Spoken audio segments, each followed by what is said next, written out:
Well, welcome to the Secure 2.0 webinar, Implications for Retirees and Retirement Savers. The Secure 2.0 Act was signed into law at the end of last year. It's considered a sequel to the Secure Act of 2019, which stands for Setting Up Every Community Up for Retirement Enhancement. This act is meant to bolster savings both for individuals and for employer retirement plans. So to have this conversation today, I'm the host, Julina, Partner and Wealth Advisor here at Principal Wealth Partners, joined once again by Bob Paolucci, our founder and CEO. Bob, welcome. Good morning.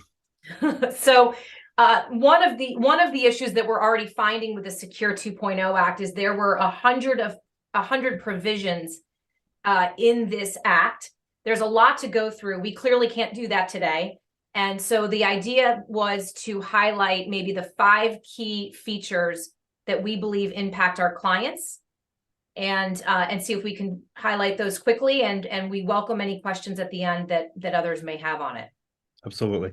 Yeah, the Secure Act 2.0 signed just before the new year. So late December of 2022 was buried inside of the omnibus spending bill, the $1.7 trillion spending bill. The full bill was 4,155 unread pages by anyone who actually signed off on it. And we will prove that to you as we talk through some of these provisions that impact retirement plan contributions, mandatory distributions, catch-up contributions. There's a lot to go through. Again, we're going to focus our time on maybe the 5 big changes that impact our clients. Absolutely. Great. And I think to do that, we'll kick it off. And I think one of the most impactful changes is talking about the required minimum distributions. Absolutely. For years we have talked to clients and ourselves about, the mandatory distribution rules for pre-tax retirement accounts. Generally speaking, it was 70 and a half going back to pre-2020 for first-time takers of the distribution. You had an extension that can run into the next year based on your birthday. So they've cleaned it up a little bit in 2020 with the Secure Act 1.0. Now, Secure Act 2.0 changes it a little bit. So the old rule, which was relatively new, changed to age 72. So if you are age 72, any pre-tax IRA accounts and inactive 401ks, you would be forced to take a distribution if you turn 72 in that calendar year by the end of the year. I'm just going to keep this one very simple. And that was a big change at the time. Big change. Yeah, they pushed it out a year and a half. And now the new rule, effective this year, is really now age 73. What's also very different is if you were born in 1960 or later, you won't have to take a minimum distribution.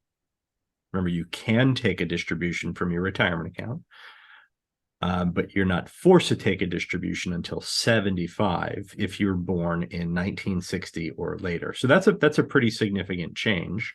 I always joked with clients about the penalty for forgetting to take your distribution, because it was really the largest penalty that the IRS would assess of 50% if you forgot to take your distribution. And I think, generally speaking, those who are going to forget some type of IRS ruling or, requirement distribution tend to be those that are, above the age of 70. So I always found that to be very unfair. Well, they addressed that. And what they have done is they cut the penalty in half down to 25% instead of 50%.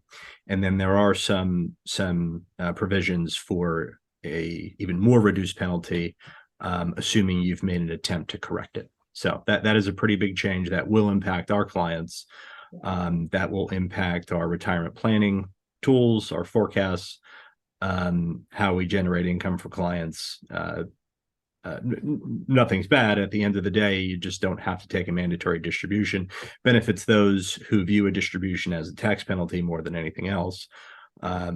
So for us, when we do our math of how to draw down portfolios and accounts and securities in retirement, it's going to change some of the way we do that. So not a big deal, but it will change a little bit.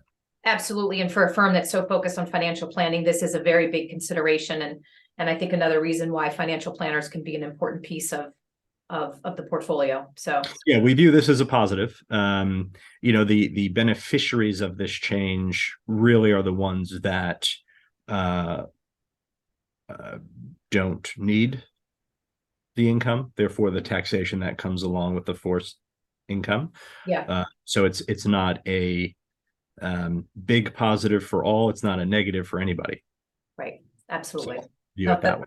That's great. Thank you. And I think another provision is for anyone that's listening or watching that is over the age of 50. You're probably aware of the catch-up contributions that you are allowed.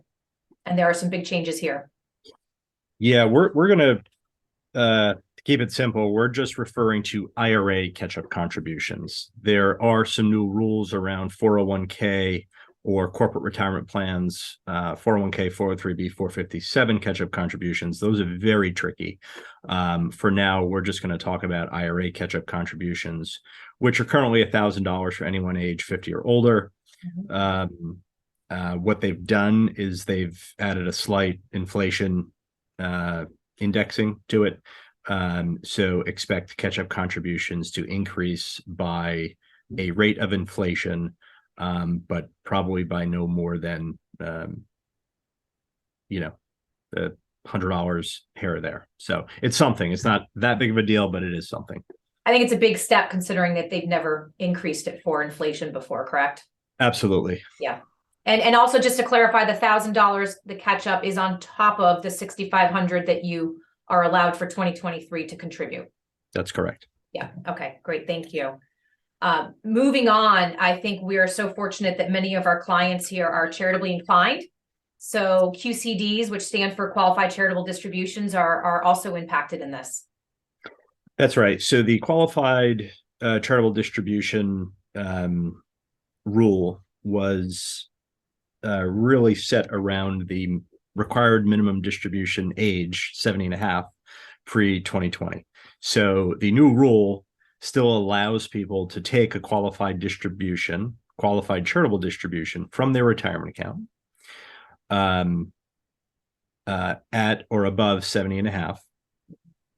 The change that they've made is they've indexed it for inflation. So that $100,000 maximum, which when withdrawn from a retirement account, it is a non-taxable distribution, assuming it goes directly to a qualified charity. Correct. That $100,000 limit will increase with inflation starting in 2024. There is a new provision that we will reference in a document that we will attach to this presentation that allows a $50,000 distribution to come out and fund a charitable remainder trust and a few other charitable strategies, most of which at the $50,000 level you would never fund at $50,000. It would be substantially more because of the record keeping involved, the plan creation with an attorney, the cost of that stuff. It's quite complicated, but there is an option for it. Okay. So. That's great. And I think also this is an example of what added to some of the confusion with the Secure 2.0. This is one of the provisions that doesn't take effect this year. It takes effect next year. Correct. And this one's difficult, right? The behind the scenes, as we're going through this enormous document, we are finding typos. We are finding a bunch of confusion around start dates, effective dates, coverage dates, ages, which inflation indicator are they tying to? It's quite vague. So this is meant to provide some direction on what appears to be a very, very vague bill that has passed. So, yes, Absolutely. you will hear us talk to starting immediately, effective 2024, effective 2025. This bill is all over the place. Yeah, absolutely. Well, another provision that is candidly my favorite, I think, of all of these is the new provisions on 529 accounts. This is something that I think we have conversations all the time with clients that are questioning, are they overfunding their 529? Is my child not going to go to college? Are they going to get a scholarship? What happens with this money if we don't use it for qualified education? So if we can go through this. Sure. Under the current rules, you have to view a Section 529 plan college savings account as an educational account, and I think you should continue to do so. The rules have changed a little bit. I don't think once we go through this that they will make a big deal for people viewing these accounts as 529 plus retirement. I think you still have to view these accounts as 529 college savings vehicles. But under the current rule, college savings plans, 529 plans are used for college related costs, qualified education expenses. And when you look at qualified education expenses, they are quite broad. Each state, most states have their own plan where they will provide some benefit to the contributor. But the real benefit of these plans is you put money into them, they earn dividends, they appreciate over a long period of time, and then the money comes out, if used for college, tax-free, right? So if the money comes out and it's used for qualified education expenses, the money is completely tax-free. So then the question comes up, well, what if there's excess money?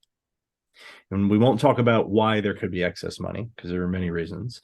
But if there's excess money, this rule is trying to address a scenario where there is excess money. And the best they could come up with is there could be some amount of money that can convert into a Roth IRA from a 529 plan, a college account, into a Roth IRA. The key here is for the beneficiary. Correct. So, Julina, for your oldest, she is the beneficiary of a 529 plan. This does not allow you, Julina, to take money from the 529 plan for and myself, put it into a Roth IRA for yourself. This Correct. is for your daughter. Correct. Okay. Yeah. How much? Well, let's start with what we actually know, because the rest is going to get a little vague. There will be a $35,000 lifetime rollover limit, meaning for your daughter, because they do track Social Security numbers on the tax forms, she is allowed a $35,000 total lifetime rollover limit from a 529 plan. The amount that is eligible to be converted into a Roth from a 529 plan is the greater of her earned income or her adjusted gross income in the year that this is done, or the then contribution limit to a Roth IRA whenever it is done, the lesser of the two. Right. So whenever one is lower, that will be what's allowed, keeping in mind with the $35,000 lifetime max. However, to qualify for this, the 529 plan, the college account, must have existed for 15 years. Yeah. Right. So this isn't something that you can do a few years out now that you're hearing it and wanting to make a conversion to a retirement account, a few years from now. The account has to be opened 15 years in advance. Which I think is an interesting point, because if you do the math, basically the child has to be 2 years old. Generally speaking. Yeah. So Yeah, this or needs to be plus done minus early. 5 years or so, depending on when they go to school, Yes, fair. depending if it's grad school, all that fun stuff. So, Yep. so you're right. It needs to be done earlier than most people might start planning for college education for their kids. Correct. And we were talking about this before we started filming. It really, the message this is sending is, if you want to have the opportunity to do this in the future, you might as well open that 529 plan sooner, upon birth of this child and upon issuance of a social security number, or shortly thereafter, to be able to take advantage of this way down the road, assuming they don't change the laws in the future, right? Otherwise, you'll be waiting a very long time. And if it's forcing people to do it earlier, that would only help with the asset growth, because time usually is on your side in terms of growing the assets. Correct. There is one other provision. So in the record keeping of this, I truly don't understand how they're going to be able to do this. Contributions and growth of contributions that came into 529 plans in the past 5 years will be excluded from the calculation of what's available in the college account. Correct. So you better fund it early. So contributions and asset growth will be excluded from the available pot of money that can be converted over to a Roth. Right. Now, what I find fascinating, I grew up in the operations part of the investment world, and I worked for years in retirement account coding and mnemonics, and how tax forms are created, and the processing of these transactions and the correcting of the mistakes that come along from time to time. I can tell you that there's very little record keeping on college accounts for this type of stuff. So, which tells me that in the future, maybe the not too distant future, these rules here will have to be clarified substantially for anyone to be able to execute on this. Or if they're not, this is another gray area where everyone might be able to take advantage of this, because the record keeping is so light that it would be hard to prove. You know what I mean? So, and for those listening, if you've ever heard of a backdoor Roth contribution, that was a mistake. You go back years ago, the backdoor Roth contribution came from a loophole, and it was really just poor language around what could and couldn't be done years ago. And what was born out of that is something called the backdoor Roth that not a lot of people are eligible for. And it's not really a thing, but if you read the code this way and you do certain things, you could technically do this transaction. I view this as another odd loophole that lacks tons of detail. And maybe for that reason, it's not effective this year. It's effective in 2024. They've got 1 year to You betcha. figure it out. You betcha. So more to come. More to come. Yeah. Okay. Okay. Thank you for that. By the way, that old job at Fidelity sounded really exciting. Listen, I learned so much. So. Well, the last thing we wanted to highlight is actually a number of provisions that we decided to kind of bucket into one, which there are a number of updates in terms of how we think about Roth, which you just mentioned. So if we could talk about just a few of that we think are really some of the more important ones, and especially how they affect small business owners too. Absolutely. Yeah. And just to take a step back, when we talk about Roth, right, the benefit of a Roth is really when you retire. The treatment of this type of retirement account when you retire is very different than other types of accounts. Why? So a traditional IRA or traditional 401k dollars, when you make a contribution, generally speaking, you get a deduction of your income. right? So if you make $100,000 and you put $10,000 into a 401k, your taxable income is now $90,000. Correct. So you save on tax. What happens is that money, hopefully, if you invest it well, and certainly if we invest it for you, it will be done well, will grow and compound over a long period of time. When you take distributions in the future, let's call it when you retire, that money will be taxable to you, right? Correct. With a Roth, you actually don't have any tax benefit upfront, whether that's a Roth 401k or a Roth IRA. There's no tax benefit upfront. You just put money into a retirement account. The benefit comes later in life when you go to pull it out. When you pull the money out, all the growth, the principal, everything comes out tax-free, right? All of it. So that's the benefit of a Roth.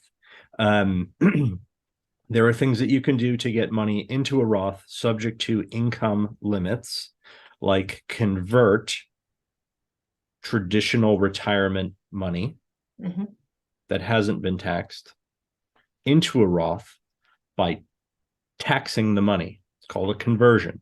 When you move traditional IRA or traditional 401k money over to a Roth, you are taxed at the time of conversion.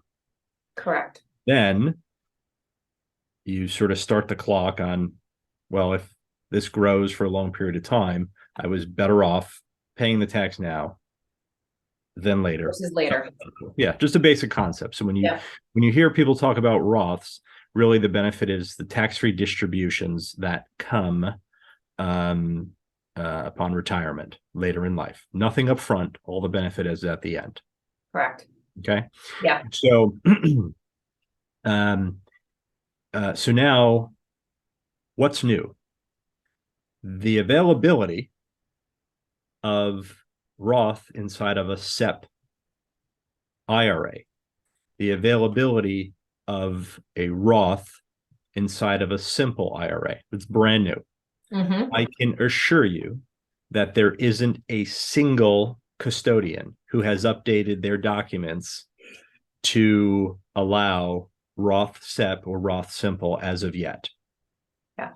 Right? Yeah. Because it's so new. And it was done, generally speaking, on New Year's Eve of this past year. And these types of changes, it changes 1099 forms, it changes account opening forms, it changes website view, it changes your statement. There's now a separate record keeping. There's a lot that has to happen for this to take place. It just can't happen overnight. Can't happen overnight. Yep. Okay. So that's number one. So look for that to likely roll out at some point this year, hopefully.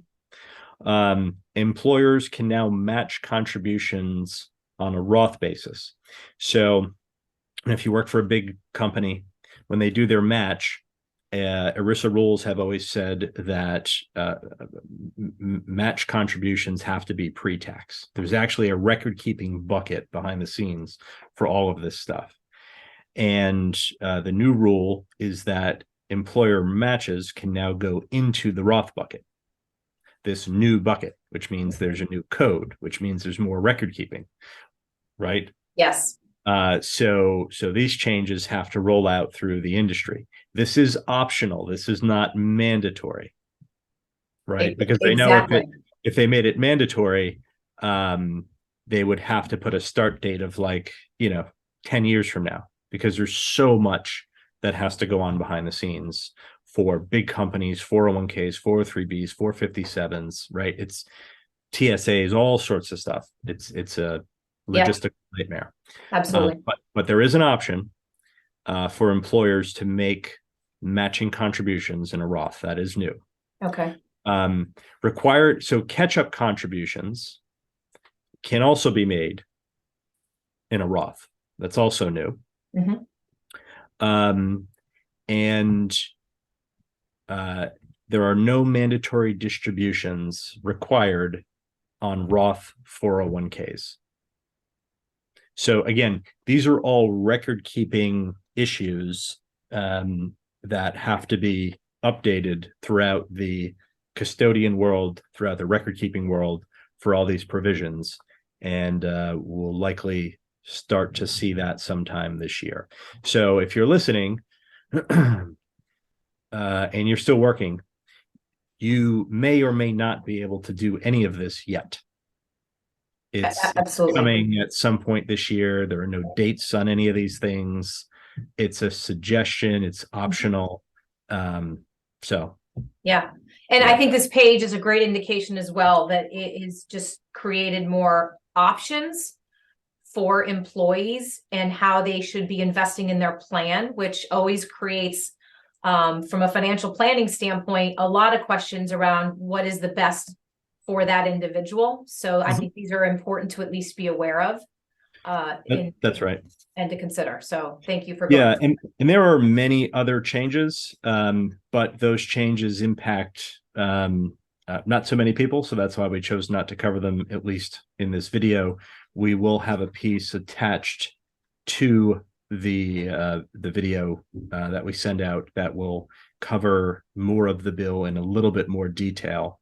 But again, whether you Google it, you go to the government's website, you go to Fidelity's website, Schwab, wherever you Google Vanguard, these things are so loose and so gray and so vague that they're just providing a little bit of direction with a low level of conviction around most of these things. Absolutely. So more to come. We want to make sure we're not giving you legal advice, tax advice, but we do want to keep you informed and up to date on a lot of these changes.